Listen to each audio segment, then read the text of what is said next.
Please remember that the complete information for the class that you are about to view is at eliTheComputerGuy.com. Not only do we have our videos there, but we have part lists, diagrams, pictures, and even complete code examples. So if you are watching this video and you want more information, please go to eliTheComputerGuy.com. Welcome back. As you know, I am Eli the Computer Guy, and in today's class I'm going to be showing you how to upload files to a server using an HTML form and PHP. So obviously this can be a valuable function for any number of different type of web applications. If you're going to create some kind of like photo sharing application, this will allow your users to be able to upload pictures into some folder, and then your server can then parse the pictures once they're up there. If you want your users to be able to upload things such as PDF files or any of other types of documentation, obviously you can use an HTML form, send the files to the PHP script, and then the PHP script can then save those files into whatever folder you decide on your server. So in today's class, I'm going to be showing you how to use an HTML form and PHP to be able to upload files to your web server. So many times when I'm trying to teach you folks PHP or other things in coding, I will show you some simple little function that is actually rather powerful. I'll do a little 2-minute video, explain how the function works, explain why you should care, show you a couple of lines of code, and that's it. That's it. Then you can go and play. Well, when you're going to be uploading files to a web server using PHP, this is kind of on the other end of the spectrum where you would think this would be incredibly simple, but there's actually a number of steps involved with being able to upload files to your server, and if you don't understand how those steps work, it can cause you a lot of problems when you're actually trying to go and code your application. So before I go and I show you the demonstration and the code today, let's go over to the whiteboard just so I can sketch out theoretically what is happening when you're going to be uploading your files to your server, so that you understand how the HTML, how the PHP, how the directory structure, all of that actually works with what we're doing. Okay, so let's take a moment just to diagram what's going to be happening when we're going to be uploading the file to your web server using an HTML form. So the first thing that you're going to have, of course, is you're going to have your standard www. You're going to have your web server, and on your web server you're going to have an HTML form, right? And so more or less, this HTML form is going to look like the other HTML forms you've created. The difference being, instead of asking for a username or an email address or an age or something like that, this is simply going to be asking for a file location. So basically, you're going to have a little button, you're going to have a little box here, and basically what you're going to do is you're going to click on this button. It is going to open up the file directory on your local computer. You are going to select the file that you want to have uploaded, and then that path will be put here. Beside that, you will then have the submit button. What will happen then is with the HTML form, again, whenever you're dealing with a form in HTML, you always have that action, where are you going to send the information? And so this HTML form is then going to send the file information to your PHP script that you've created. At this point, this is where things get just a little bit confusing, so follow along here. So basically what's going to happen is the information for this file is going to be sent to the PHP script. The PHP script is then going to parse that information, and then it is then going to try to save the file into whatever directory in the PHP file you've specified. But before it can do that, the first thing your PHP has to do is go over and take a look at the php dot ini file and ask, what am I allowed to do, right? So a lot of times when we're interacting with PHP, we can just use the standard default settings for PHP and everything will work. If you do echo,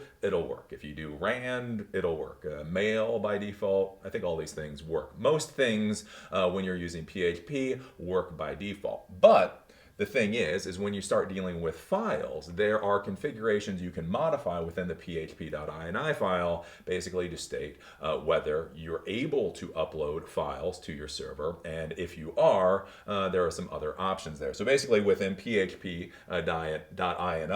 you have the option for file upload being on. So basically, again, from a security standpoint, think about this. If you have a normal web server, your users aren't supposed to be uploading crap to your server. You probably don't want your users to be able to upload, right? So from a security standpoint, turning file upload off might be a good idea. The problem is, this particular project needs you to be able to upload a file. So in your php dot ini file, you need to make sure that your file upload configuration is set to on. There's also a max file size. So basically, within the php dot ini file, there's a max file size. Again, to say what's the biggest file you want to have uploaded to the server using PHP. Do you want it to be a meg? Do you want it to be a gig? Do you want it to be 100 gigs, right? Again, when you start thinking about real usability in the real world, you do want to put limitations on what your users can do, because they can do some stupid things. Again, you're coming up with some clone of Instagram. You don't want your users literally being able to upload 5 gig files. That would be a problem. Or imagine, again, when you do a project like this, you could put this on a Xeon server with a massive amount of RAM and a massive amount of storage, or you could set all this up on a Linode server, right? A Linode server with, I don't know, a gig of storage or 2 gigs of storage, right? You may have some small virtual machine that you just didn't give a lot of storage, right? Okay, I'm going to create this little file upload server. It's going to be for a couple of images or for a couple of things. I'll give it a couple of gigs of storage. That's all it needs. Well, if one of your users tries to upload a 2 gig file, guess what? You're going to crash your server, because now your user uploaded at one time a 2 gig file. Your server only has like 2 something gigs of storage in it, and then it's going to cause a lot of problems. So one of the things you have in the php.ini file, again, from a security and from a stability standpoint, is a question of what is the max file size you want to be able to upload using a PHP script. So standard is 2 meg. So basically, if you go in there and see the default, it'll be to 2 meg. And again, for most things, for the default, that should be fine. You're uploading little stupid images, that should be fine. Text files, fine. PDFs, fine. But again, something to be thinking about. If you try to upload, let's say, an image from your iPhone, and you export it from your iPhone and it's 10 or 20 megs, right? If that image is 10 or 20 megs, but the max file upload is 2, then you are going to get a fail out simply because of this. And you may not realize why that's happening. You may think that there's a problem with your code, when in reality it's just the max file size for PHP is set to 2 megs. So we got that. And then we got to go to the actual file structure in your server, right? So your www server, your web server, most likely, if you're doing this project, is a Linux server. So here, you've actually got 2 folders. And again, this is where things can get a little bit confusing when you sit down to code. So the first folder that you have to worry about is the folder where you're actually going to be dumping these files, right? So a file is sent from the HTML form to the PHP script, and then you need the final destination folder. So in our project, we have simply called this folder, because that's how I go. The main thing that you have to remember is that you have to give everybody the right permission at minimum to this folder. Again, we have to think about security and permissions. You have a folder. If you don't give everybody the right permission to the folder, they're not going to be able to write into it. And the important thing to be thinking about this, though, again, from a security standpoint, is make sure what folder you want people dumping files into where they have the right permission, right? So think about this. So if you have the Apache, you have Apache web server, and you have the default HTML folder, you most likely don't want to be dumping files directly into that HTML folder with the right permission. You don't want to give everybody in the world the right permission to the root of your Apache server, right? That would be what we call stupid in the real world.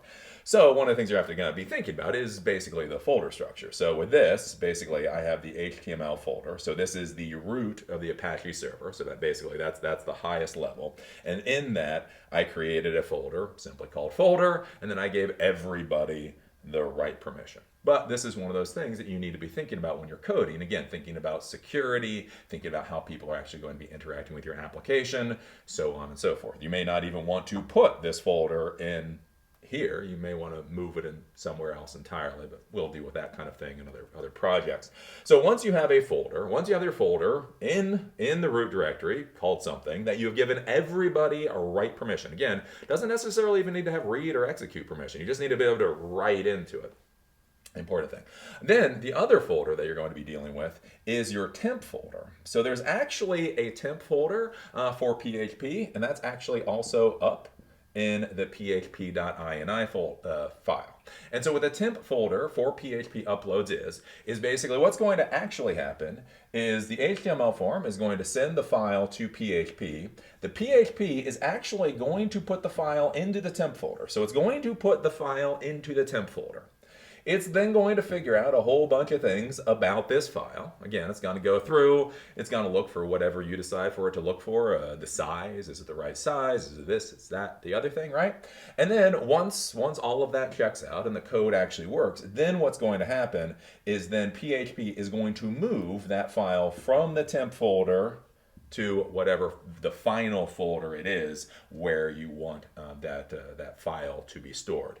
So one of the things in the php Dot Ini file is there is a configuration for the temp folder for PHP. Now that's one thing that you should be able to leave as default. You shouldn't have to mess with it, but it may be something you may have to muck with in the future, especially if you're coming in behind somebody. So if somebody else built the web server that you're dealing with, something to realize is they may have configured the PHP temp folder to be something other than it should be. They may have done something such as put it into a partition, and the partition is too small. So when you try to upload files and they try to upload into that temp directory and a partition too small, things fail out. You may have other permission issues, that type of thing. So that's one of those things just to keep in mind. So there's a default temp folder where the PHP will put the file into the default temp folder. It'll figure out what it wants to do, and from there it will move it over to the actual folder. And so just you have to understand how this process works. So you're going to have the HTML form. The HTML form is going to send your file to the PHP script. The PHP script is then going to interact with that file based off of configurations in the php Dot Ini file. Again, are file uploads even on? Are you allowed to upload files? What's the max file size? Are you able to do that? And then again, if it's set, what the temp directory is. And so again, that file we get dumped into the temp directory as PHP is running through the code. Once PHP is figured out, everything is okay, we will then move that file from the temp directory over to the folder. And this is the basic concept of how this works. So with that, let's go over to the demonstration machine. I will show you basically how this functions in the real world, and then I will show you the code.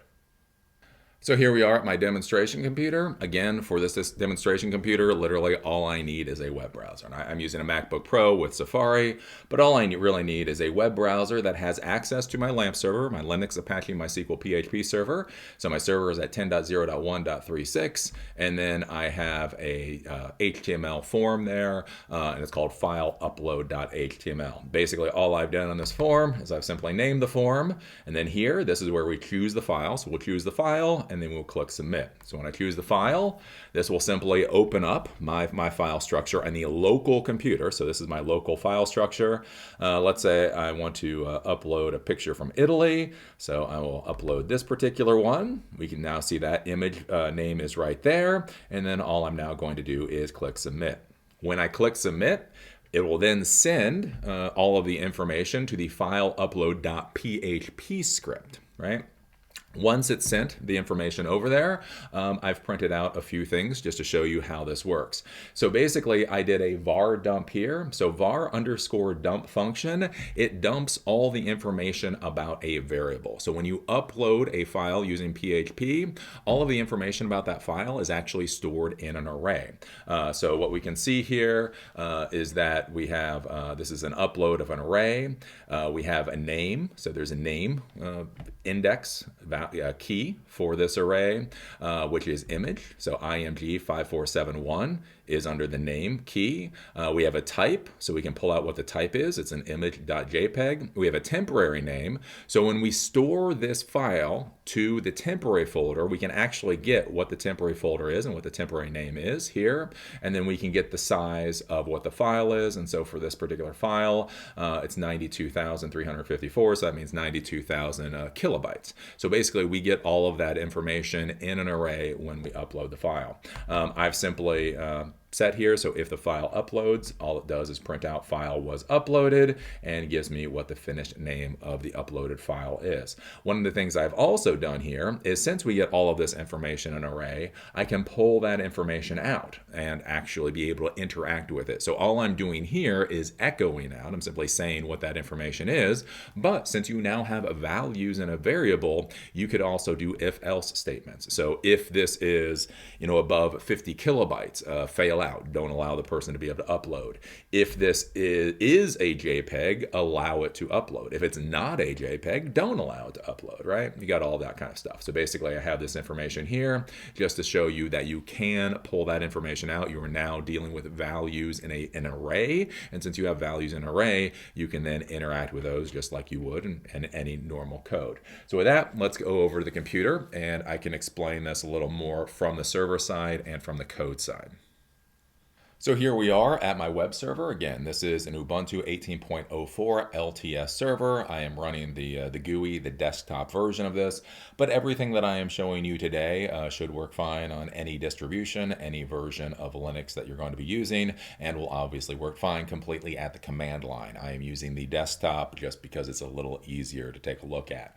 I did create this LAMP server using a service called TaskCell, or an application called TaskCell. You install TaskCell, and then you can call TaskCell and then ask it basically to build the type of server you want. So you can simply say, I want a LAMP server, and it will install the Apache, the MySQL, the PHP. It'll do all the default configurations, everything else you need for it. So that is how I built this particular server. Again, that's something important to understand with things like the php dot ini file. Your defaults may be different than my defaults. So what I'm showing you was the default for me, but for you, you may actually have to go in and modify something. So the first thing that I want to show you is just the simple folder structure. Again, we're dealing with Apache web server here, and so in the Apache web server you have the www folder and then the HTML folder. This is the root for your Apache web server. When people come to your web server, this is a place that they'll just by default be dropped. Here I have that file upload.html script, and then that is going to pass the information to the file upload.php script. I then have a folder.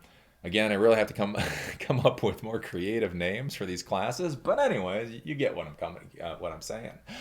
This is the folder that we're going to be passing the file to. Again, we can go in here to properties, and again, from the graphical user, we can come here and we can see others. Others have the access to create and delete files. Again, if you're going to be doing this from command line, the important thing is that other has the ability to write to that particular directory. Past that, I can simply open it up, and we can see that image, that IMP 5471 that I just uploaded, is actually now here. The next thing that I want to do is actually go take a look at the php dot ini file. Again, php dot ini file is the configuration file for PHP.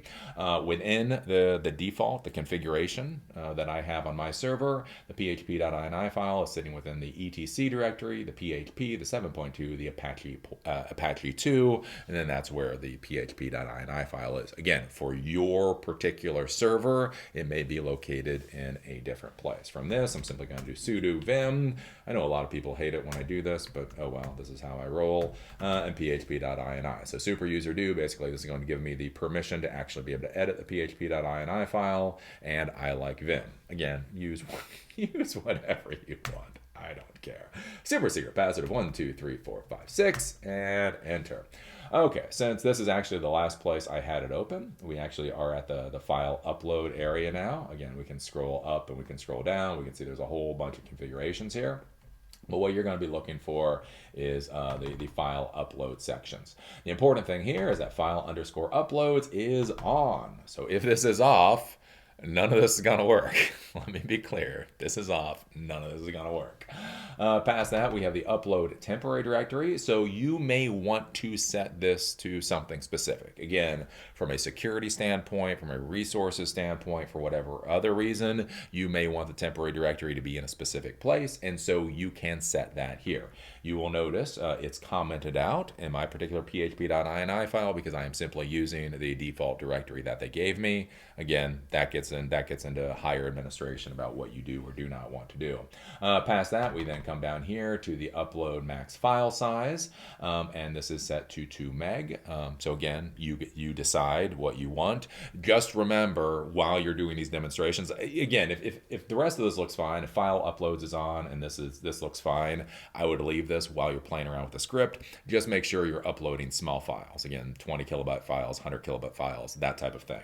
And then once you figure out what you actually want to do, you can come back here and modify. This is one of those where many times, again, if you're going to be running a web server in the real world, you are almost always going to increase this massively.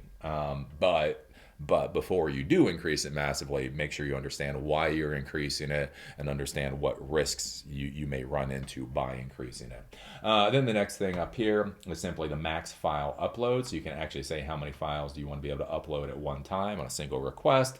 And that is set to 20, which is far more than we need for this particular project today. So that's the file structure for you in the php dot ini. So from this, you would WQ, so you would write quit. I didn't modify anything, so I'm simply going to quit, and then you would restart the Apache service. Again, remember to restart when you change configuration files. Make sure to restart the services because those new configurations are not loaded into the active service until you restart the service. So you can go through and you can modify a whole bunch of configurations, and if you don't restart the service, then when you go to interact with the web server, it's still going to be running off of those old configurations. So do make sure to actually go and restart your services in whatever manner you want to restart your services. So past that, let's go and actually take a look at the code itself. So again, all we have for this is we have 2 scripts. We have an HTML file and we have the PHP script. So for the HTML file, this is just normal bland HTML. You should understand basically everything here. So again, we open the HTML, we open and close the head, we open the body. In H1, I simply give the title of file upload, and then we get to the form. This is where we actually get to some of the interesting things. So form action. So again, we need to point this at what script we're going to be sending the information to. So it's going to be pointed to the file upload.php. Again, it's going to be pointed to that script. Method is going to be post. Again, that's just how it is. And then the type, basically we're going to say a multi-part form data. Make sure you don't misspell anything here. Real story. I actually had to troubleshoot this thing for a few minutes because when I was typing this out, I accidentally did in type. I actually typed out in type instead of ink type, and that was a couple of minutes of troubleshooting. So again, feel free to copy and paste my code, and then when you know it works, then go through and modify it. But literally just forgetting that C there caused me a couple of minutes of troubleshooting.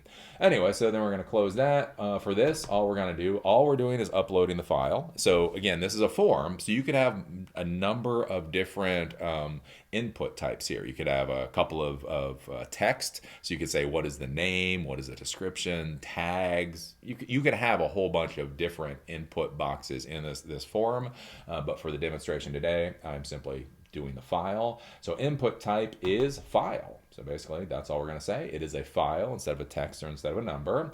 And then we're going to give it a name like we normally do. And so we're just going to say upload. So this is just upload. I did an uppercase U. I don't know, just because. Then we're going to close that, and then we're going to do the input type of submit. So again, that's going to give us our little button. And then we are going to close the form. So if we go back and we take a look at our actual demonstration, again, this is where we have the file upload form. This is that input type of file. That's what gives us. So there's no additional code in here. So there's no JavaScript to make this work. Literally, this just functions from basic old HTML. And then it's the submit button. Once we click the submit button, then this will pass all the information to the PHP script. So let's go take a look at that PHP script. And so this is where we have the file upload.php, and there actually is very little to this. I added some things just for troubleshooting and just to give you some additional information. So the first thing that we're going to do here is we're going to open up the PHP tag. So this is a PHP script. The next thing that we're going to do is we're going to create a variable for the directory. So what directory, what folder are we going to be dumping this file into? We do period / folder / So basically we are going to be dumping these files into the folder in this directory. So again, you would put whatever folder, you've said the name for the folder there. Past that, we are then going to create a file name. So this is the file name that the file will be saved as. So the first thing that's going to happen is the file is going to be put to the temporary directory, and then from the temporary directory, it is going to be saved into the folder that we've designated. And when we do that, we actually have to give it a name. So it's one of those weird things where literally what we do is we create the name for the file from what the original name was, and then we essentially rename the temporary file back to what the file was originally called. I'll explain it to you a little bit more when we get down here. So basically what we're doing here is we're creating a variable called file name. The first thing that we do is there's this function called base name. So base name, basically what it does is it returns the base file name for whatever you give it. So if you gave a full file path to a file, the base name is able to grab what just the file name for the file is. It strips everything else out. And so what we're doing here is files, so $_files, and this is an array. So when you upload a file using PHP, it gets turned into array. The information gets turned into array. And so upload. So files upload this name. So this name corresponds to the name that you have in the HTML form. And then you're asking for what the name of that is. So img_0147.jpeg, that's what this is, right? And so basically what base name function does here is you give it the name of the uploaded file. It strips out everything other than the pure what that name is, and that's what it returns. We then concatenate on the $ directory, the variable directory. So basically what will then happen is file name is going to equal ./img_1040.jpeg, right? So that's going to be the full file name and the full file path we are going to use to save this file from the temporary directory into the final directory where we're going to be dumping it. The next thing that I've done here is I've simply done the var_dump. So the var_dump function, what that does is it gives you all the information about a variable. So again, let's go back and actually take a look at the demonstration here. Let me just grab this, hit submit. Oops, wait a minute. Grab this. Oh, I don't know, hit submit. Okay, and basically this is what the var dump is. So with this var dump here, it's going to, again, give you all of the information about the array, or in the array, about the file that was just uploaded. So that's what's happening there. We go back, we take a look at the code. I am then simply echoing out break. So basically just giving me 2 extra lines so I can see what the next information that'll be printed out is pretty easily. And then we come down here to the actual magic of the file upload. So this is an if-else statement. So if we use a function called move_uploaded_file. And so what we're going to be doing is we are going to be moving that file that's been put into the temporary directory. So basically that when the file initially gets uploaded, it gets put into the temporary directory and it's given a temporary name, right? So see here, this name, this is the actual file name. So the file name that you gave it, when the file was saved way back when and you gave it a name, that's the name. When you upload the file initially into the temporary directory, the computer gives it a temporary unique file name. And so what we're doing here is this function says move uploaded file from its temporary location to whatever this file name and file path is. So basically what it's saying is move the file that you uploaded. So this is the file that you uploaded from the temporary directory to whatever file name is. So /img_109647 or whatever else, right? So basically this is moving the file and essentially renaming the file back to what it initially is. Now it's important with that whole renaming thing. I've emphasized that a couple of times. We'll take a look at that in another couple of minutes, but it's important to understand. So with that whole renaming thing, you can also rename it to something that you want. What I'm going to show you in a couple of minutes is how to add a timestamp to your name to try to make your whatever file name you're uploading actually be unique. So past that, basically, if this works, so if this all works here, we're going to echo file was uploaded, and then we're going to simply print out files uploaded and whatever the original name of that file was. Else, if it failed, we're going to echo upload failed, and basically we are going to again give that file name. Past that, then we're going to come down here to the echo information about the file array, and then echo file name and whatever the file is, file type, whatever the file type is, file size, whatever the file size is, so on and so forth. So that is basically how we print that information out. Now, again, we go back and we take a look at this. So this file name can cause a problem. So again, in the modern world, if you're having many people upload files to the same server, there is most likely going to be a time when you have two entirely separate different files that wind up having the exact same file name. So again, imagine if you're going to be uploading picture files to your server.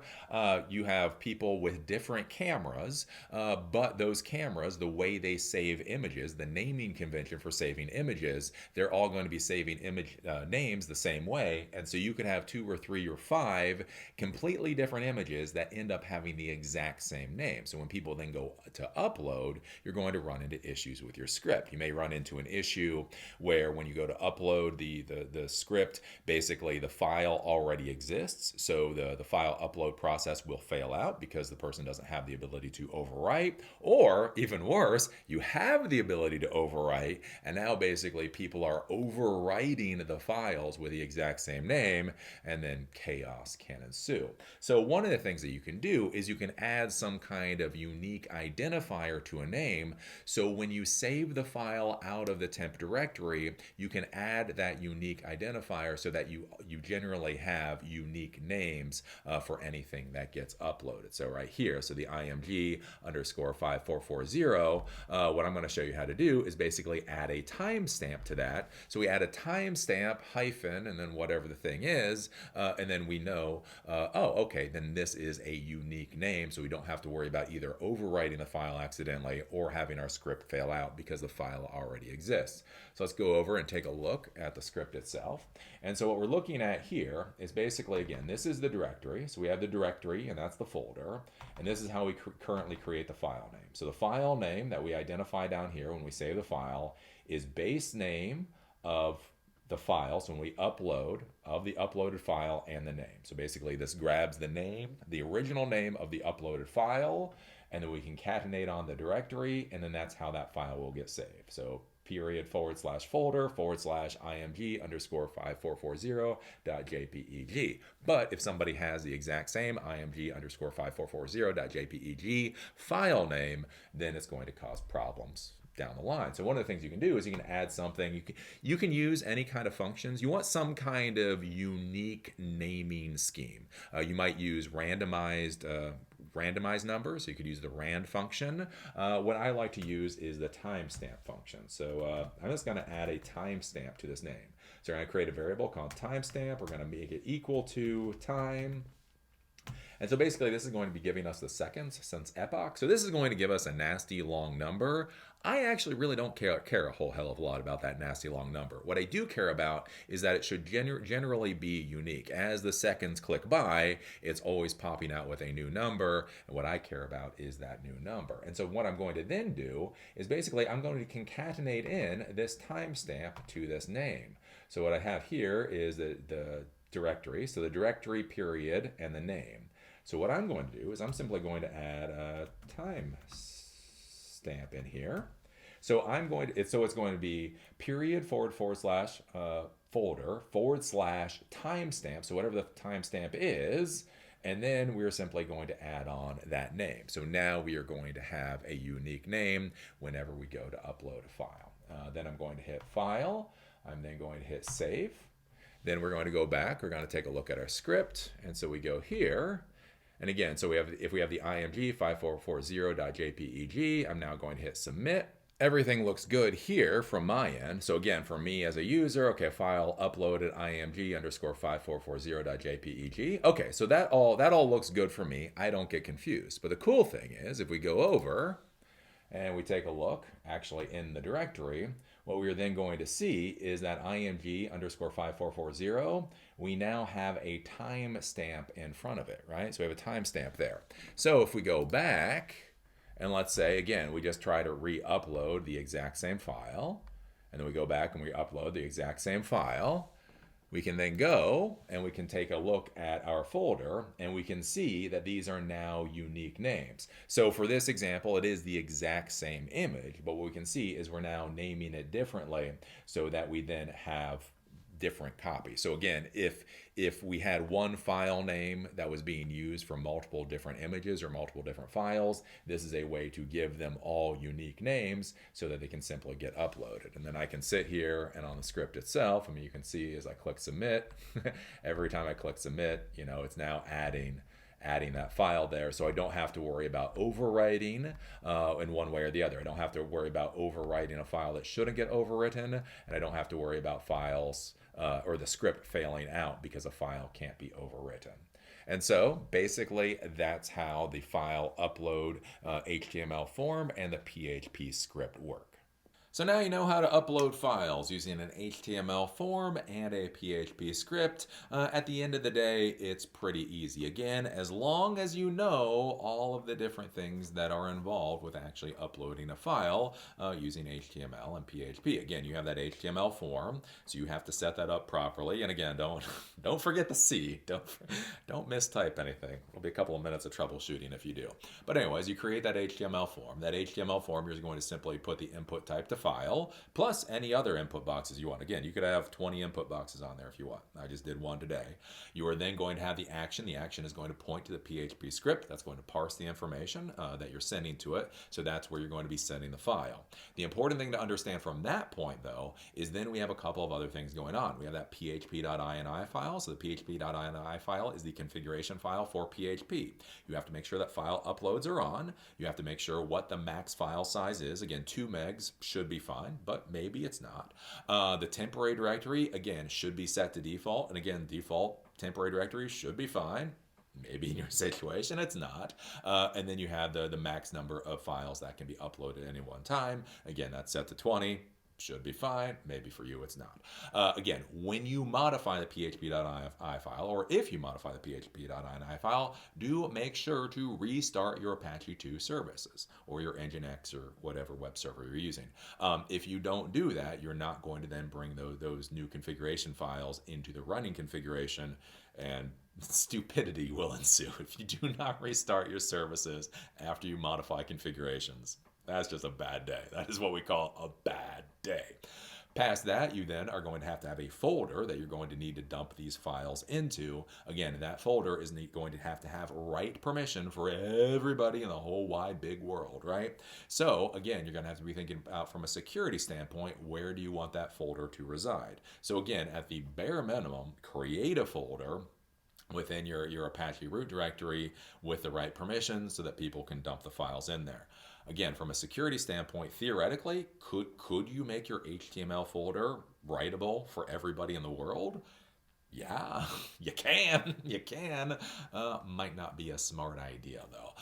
And again, that's where one of the things you have to think about from a security standpoint, how you're going to do things. Once you have all that set up, so you have a folder with write permission for everybody in the world, you have the php.ini file configured properly, then basically what's going to happen with the PHP script is the HTML form is going to hand the file to the PHP script. The PHP script is going to turn information about that file into an array, so the size of the file, the type of the file, the name of the file, the temporary name of the file, all that information. It's going to do that, plus it is then going to put the file into the temporary directory. So you're going to have the information about the file, and the file is going to be in the temporary directory. From that point, you have to then decide what's going to happen. That's where you use the upload function, basically move uploaded file. You use that function to then move the file from the temporary directory into wherever you want. So you have to have that full file path. So basically you have to have the directory plus the name. You plug all that in. You do the if-else statement. If it works, it's fine. It works. Print out, yay, it works. Else, it fails. Print out, boo, it failed. And then go from there. Again, when you're doing this, remember, you're getting a whole bunch of information about that file in an array, and so you can then use that information in further if-else statements or previous if-else statements. So if the file is above a size that you want it to be, fail out. Don't let the file be uploaded. If the file is or is not of a type that you want it to be, have it fail out. So again, let's say you want people to upload reports or something. So you only want people to be able to upload PDF files. So basically, you can have PHP look at the type. If it is a PDF, allow the file to be uploaded. If it's not a PDF, say, upload a PDF. This isn't a PDF. Upload a PDF, right? And you can do that type of thing. We'll talk about more of that in other classes into the future, but this is a basic understanding of what's going on. Again, one of the big things here, beyond the php.ini and all that, is do remember the file initially gets stored into that temporary folder and is given a temporary file name, a completely unique temporary file name.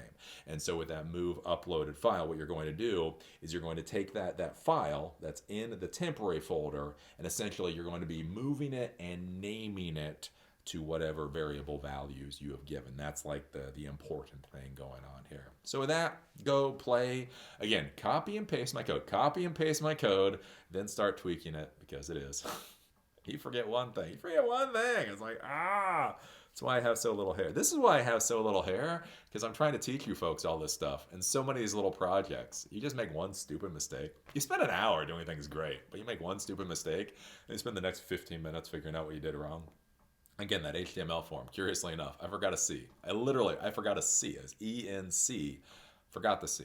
That was about 10 minutes of troubleshooting. So do make sure you type everything properly when you're coding, or it's gonna be a bad day. With that, as always, I enjoy doing this class. I look forward to seeing you at the next one. If you like the content that I create, please think about going to elithecomputerguy.com and becoming a member or donating. Please understand that all of the educational videos are in front of the paywall. That includes the videos, that includes the notes, the diagrams, and the code example. All of that is freely available and in front of the paywall. But if you want to watch opinion videos, or if you want to be able to comment, you do need to become a member. Membership is $5 a month or $60 a year, and gives you access to those opinion videos and the ability to comment. If you don't want to become a member, you just want to give a one-time donation, there's also a donate button where you can do that. Please understand, in order to provide the education that I am, it does cost money. Servers cost money, equipment costs money, travel costs money. All of these things cost a reasonable amount of money, and the fact of the matter is YouTube's advertising program no longer supports creators the way that it used to. So if you want these classes to continue to stick around and you find them to be valuable, please think about either becoming a monthly member or donating a few dollars for this project.